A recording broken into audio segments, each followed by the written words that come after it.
નમસ્કાર, હું છું એન્કર વિવેક ઉપાધ્યાય. આપ જોઈ રહ્યા છો ગુજરાત પ્રવાસી ન્યૂઝ અને હું છું અમદાવાદથી. અમદાવાદના બાપુનગર વિસ્તારમાં આજે વ્યસન મુક્તિ જાગૃતિ શોભાયાત્રાનું ભવ્ય આયોજન. ડાયરેક્ટર ઓફ પ્રોસિક્યુશન અને રિટાયર્ડ એડિશનલ ડિસ્ટ્રિક્ટ સેશનર.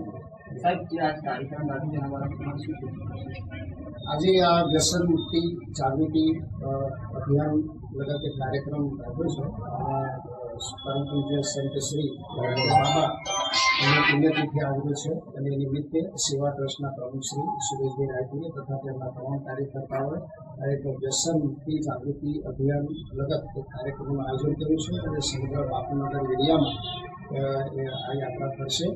અને આ યાત્રાનો મુખ્ય હેતુ એવું છે કે સમાજમાં વ્યસનો વધતા જાય છે અને આવેલી જાગૃતિ કાર્યક્રમોથી વ્યસનો ઓછા થાય, લોકો વ્યસનથી દૂર રહે અને સ્વસ્થ સમાજનું એક નિર્માણ થાય એ માટે આ જાગૃતિ કાર્યક્રમ છે.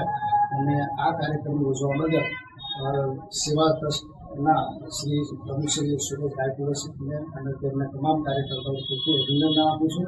અને આ શોભાયાત્રા અને યાત્રાથી યાત્રામાં જે લોકો સામેલ છે એ તમામ લોકો પૈકી અમુક 10%, 15%, 20% પણ જો વ્યસન મુક્તિ કરશે તો પણ આપણે આ યાત્રા એક સફળ થશે એવું કરવામાં આવ્યું. 21 ડિસેમ્બર 2025 રવિવારના રોજ યોજાયેલી આ શોભાયાત્રામાં આ રેલીને ધ્યાનમાં રાખી અને રેલીને સફળ થાય અને સફળ થાય અને એના માટે લોકોએ ખરેખર જાગૃત થવાની જરૂર છે.